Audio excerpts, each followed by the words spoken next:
Hello everyone, so in this video, we would like to present about our group project for financial management.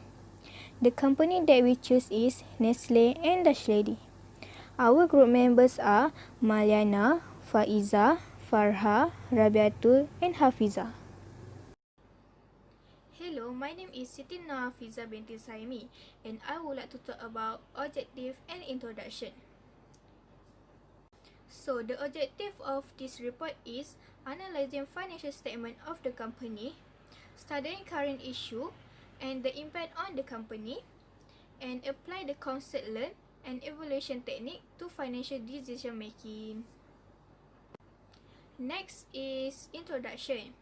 The company that we choose is Nestle Malaysia. Nestle is a multinational food and drink processing corporation.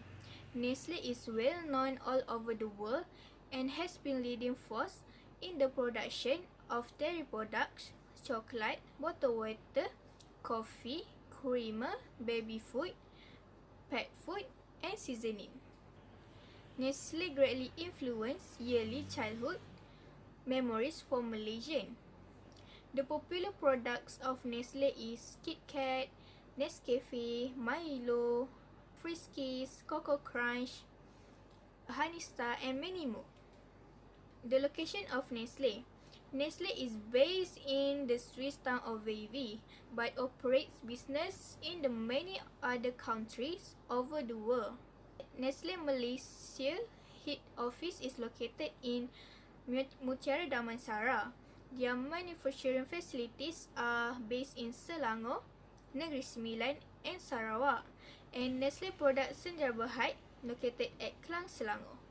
Next, the comparison company that we choose is Dashlady Milk Industry Berhad. Dashlady Milk Industry Berhad is a manufacturer of sweetened condensed milk in Malaysia. It was previously under Royal Friesland Foods, a Netherlands-based multinational cooperative. Dashlady Malaysia is currently a subsidiary of Friesland Campina. Dashlady product is growing milk, powder milk, condensed milk, UMT milk, culture milk, yogurt, and fruit juice drink. The location of Dashlady. For more than 50 years, Dashlady is manufacturing their products in Petaling Jaya, Selangor. Me, Noor Faeeza binti ZAMAN, gonna present about ratio analysis for Nestle Berhad. First, liquidity. This is the current ratio and quick ratio for Nestle Berhad from 2017 to 2019. Current ratio discussion. Nestle current ratio shows improvement in each year from the year 2017 to 2018 due to the increase of its current asset. Criticism. It can be seen that Nestle current liability also has increased in order to finance its current asset. We suggest that Nestle should increase their current asset and decrease the uses of current liability to finance its current asset in order to improve their current ratio. Quick ratio discussion. There was an improvement in Nestle quick ratio from the year 2017 to 2018 because its ability to convert receivable into cash has increased. Criticism. However, a company should have its quick ratio to be greater than 1.0 in order to sufficiently meet its current liability. This shows that Nestle still has a low quick ratio that is caused by the over-leverage, struggling to maintain or grow sales, paying bills too quickly, or collecting receivables too slowly. Lower ratio means that the company will struggle with paying its debt. They are showing low quick ratio, which means they are doing bad with paying their debt. We suggest that reducing the collection period of account receivable will have a direct and positive impact on a quick ratio. When the collection period is shorter, it can help boost the company incoming cash flow. Second, asset management. This is the inventory turnover, total asset turnover, fixed asset turnover, and days sales outstanding for Nestle Berhad from 2017 to 2019. Inventory turnover. We can discuss that the inventory turnover for Nestle shows an improvement in each year in the year of 2017 due to the stronger sales and higher inventory. Nestle is doing better in selling its product and has more control over its inventory, which lead to be greater inventory turnover ratio. Criticism. However, there was a drop in 2018 and 2019, although both inventory and sales increased. These are caused by the lack of control in its inventory, which also means Nestle does more stocking than is required.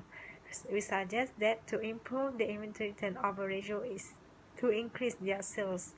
Nestle need to formulate better marketing strategy to create more demand in the industry and thus give a push to its sales.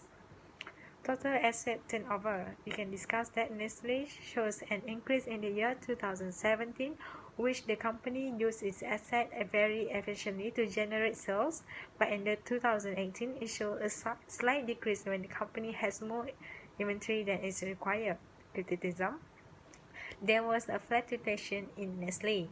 We suggest that Nestle should continuously use its asset, limiting purchase inventory and increasing sales without purchasing new asset. Fixed asset turnover. Discussion. There was an increase in the ratio for Nestle in 2017. This indicates that Nestle used its fixed assets such as machinery, equipment and plant efficiently in order to do better generate cash. This can be seen when its sales also increased in the year 2017. The decrease in the following year, 2018 and 2019, was caused by inefficient uses of Nestle fixed asset. Criticism. Even though it shows increase in their sales and fixed asset, the company doesn't use its fixed asset efficiently to generate its sales. We suggest that Nestle should improve their efficiency, measure their machine output, and determine if it can increase without increasing labor costs. Retraining a machine operator or setting quota can help improve this. If Nestle have delivery vehicles, check if they leave the plant full or make several trips with smaller loads. Examine the way all of company fixed assets are being used and improve the output Nestle could get from those assets. Day sales outstanding. Discussion. Nestle DSO ratio shows a fluctuation from the year 2017 until 2019. A high DSO indicates that Nestle is generating sales but taking longer to collect money from customers, and this can be seen by the increase in the account receivable. Criticism.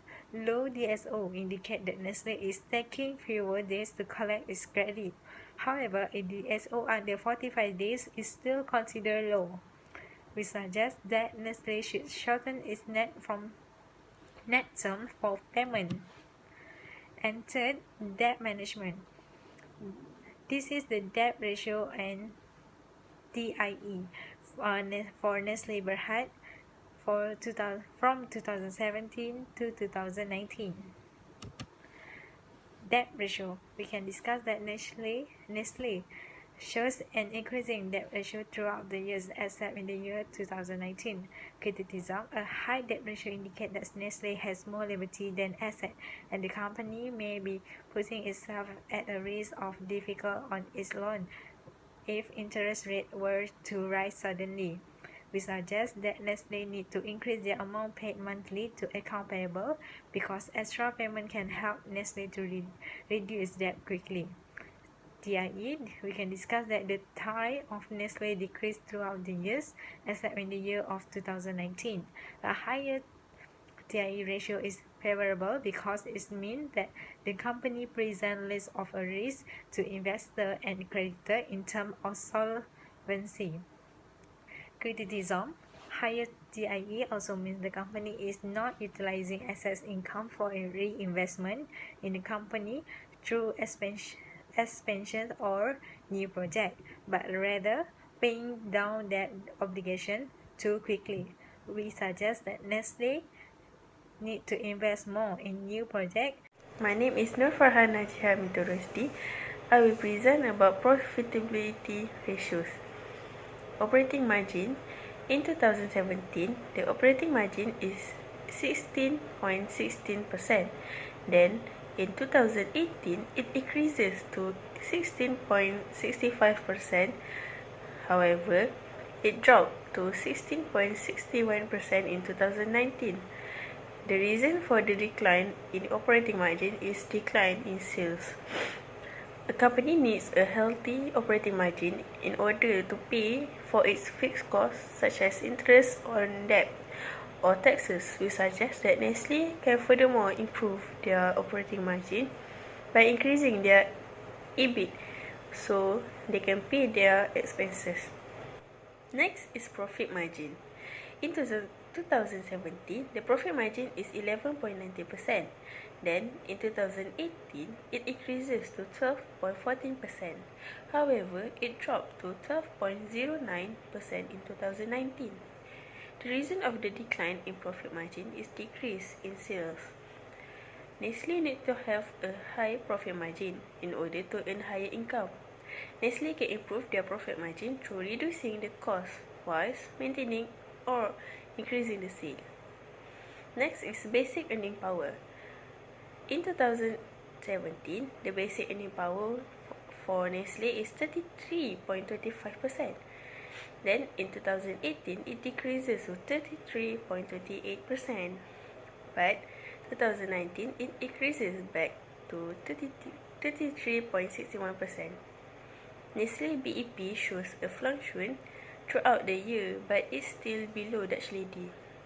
The higher BEP ratio, the more effective a company is at generating income from its assets.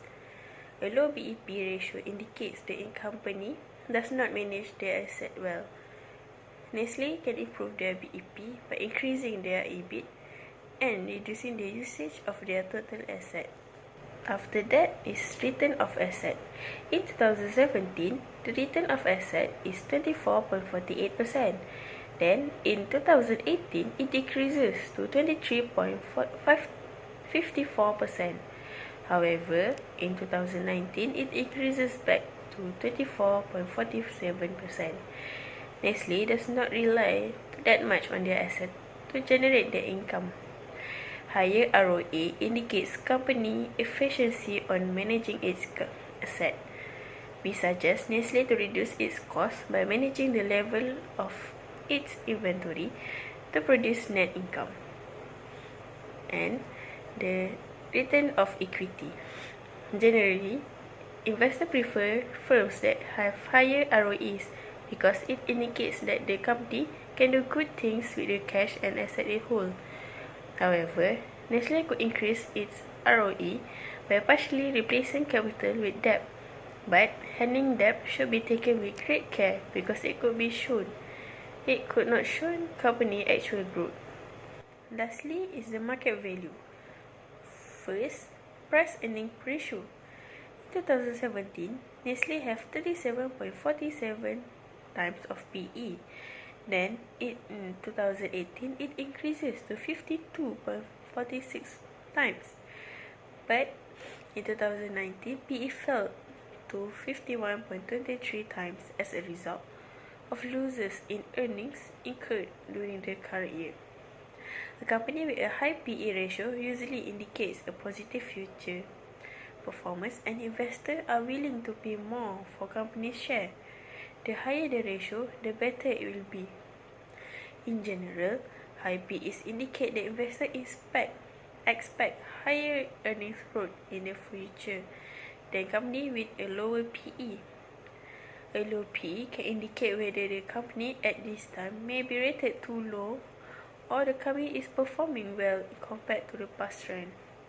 Therefore, the company must ensure the performance of each year maintained and improved to ensure investors. After that is market book ratios.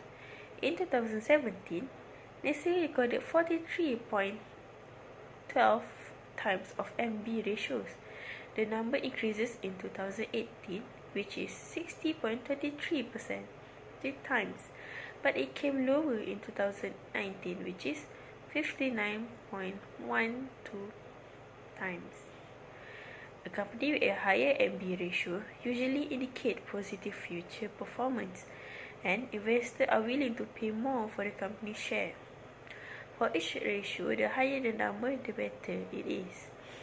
We suggest Nestle to maintain the earnings per share and book value per share while increasing price, and market price will increase the ratio. Next is two-point system.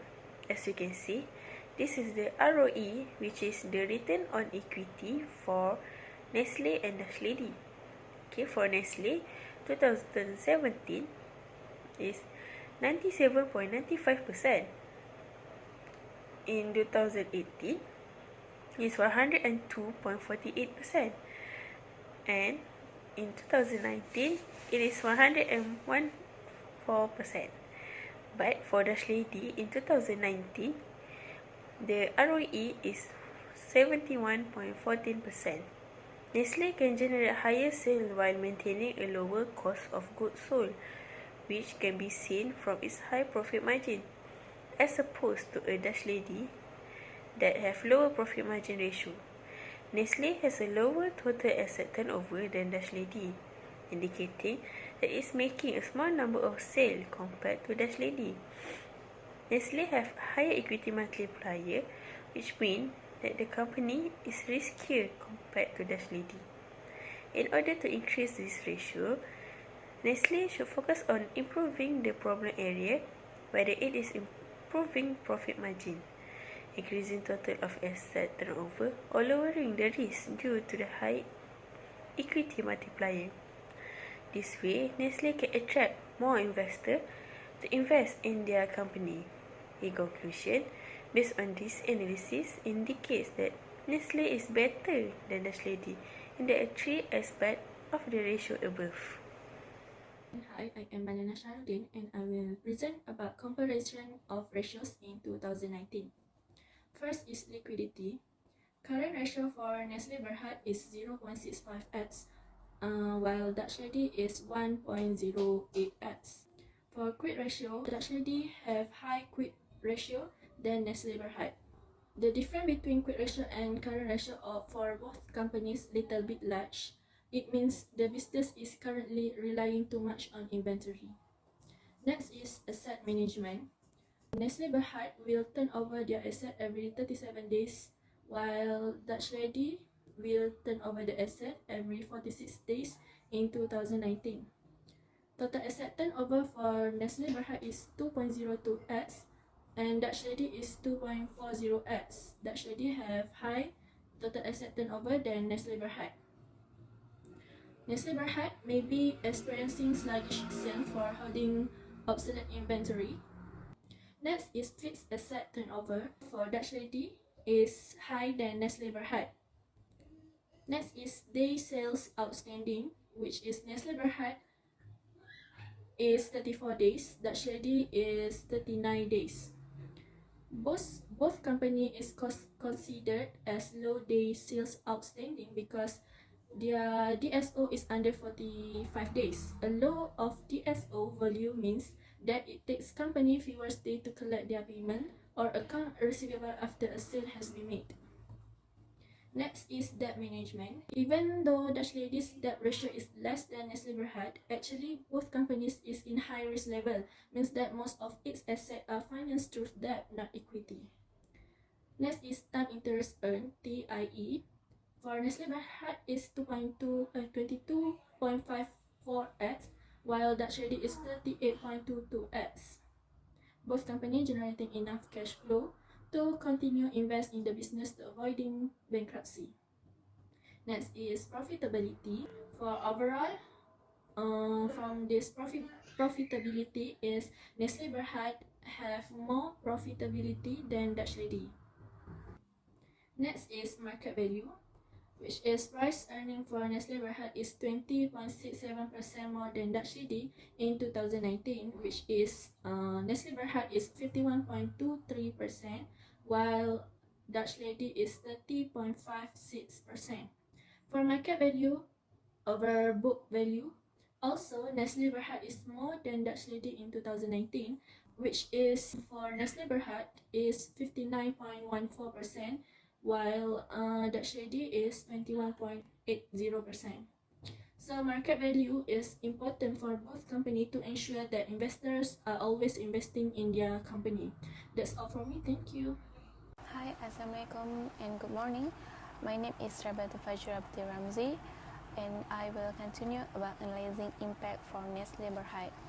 Based on ratio analysis calculation, the current and quick ratio of Nestle Berhad shows an increase from 2017 to 2018 and show declines in 2019. If the company's current ratio is below 1, this shows that the company is not able to pay off their short-term liabilities such as repaying. Net for asset management ratios, inventory turnover for Nestle shows a decline from 2017 to 2019. If inventory is too low, Nestle risks losing sale or running out of raw material. Next is total asset turnover. Total asset turnover is a financial ratio that measures the efficiency of company use of its asset in generating sale revenue. Nestle suffered a decline for fixed asset turnover. A declining ratio may indicate that Nestle is over-invested in plant, equipment, or other fixed assets. Next, day sales outstanding is a financial ratio that illustrates how well a company's account receivable are being managed. Nestle shows good performance because it just took 33.61 days in 2019 in collecting account receivable. Profitability ratios show how well companies use their existing asset to generate profit and value for shareholders. This ratio also closely monitored by investors. We can see operating margin for Nestle decline slightly in year 2019. For profit margin, a good growth from year 2017. Next, profitability ratios show how well companies use their existing asset to generate profit and value for shareholders. This ratio also closely monitored by investors. We can see operating margin for Nestle decline slightly in year 2018. For profit margin, a good growth from year 2017 to 2019. High profit margin means Nestle are earning efficient profits from their business. There is an increase in year 2019 for return on asset. Return on asset measure Nestle's ability to use their asset to earn profit. It is important because assets often purchased with debt financing, and a high return on equity means Nestle are optimizing shareholder investment, which increase the value of ownership and show how efficiently Nestle use investment to earn profit. Lastly, market values reflect what investors think of the company's future performance and risk. A high price earning shows that Nestle investors are expecting high earning growth in the future. And for market book ratio, Nestle ratio was above 1, means that Nestle stock is overvalued and perform well. As the coronavirus, that also known as COVID-19 pandemic, continues to spread globally, the stock market tells that coronavirus lead to a volatile economy. As we know, Nestle Berhad owns a number of well household brands in Malaysia like the Nescafe, Maggi, and Milo. It's probably due to this brand that Nestle Malaysia share price has hardly fallen despite the COVID-19 pandemic. Moreover, Nestle Malaysia revenue remained flat year-on-year at 5.5 billion in 2018, but their net profit grew by 2.1% to 672.9 million in 2019. Nestle Malaysia financials were boosted by improved domestic sales of 2.7% year-on-year, but offset by export sales that shrank by 9.8%. Next, a number of shareholders were also worried about the impact of COVID-19 on Nestle Malaysia revenue in 2020. Financial analysis determines a company's health and stability, providing an understanding of how the company conducts its business. As conclusion, satisfactory liquidity ratio are necessary if the firm is to continue operating. Good asset management ratio are necessary for the company to keep its costs low and thus its net income high. Debt management ratios indicate how risky the company is and how much of its operating income must be paid to bondholder rather than stockholder. Profitability ratios combine the asset and debt management categories and show their effect on ROE. Finally, market value ratio tell us what investors think about the company and its prospect.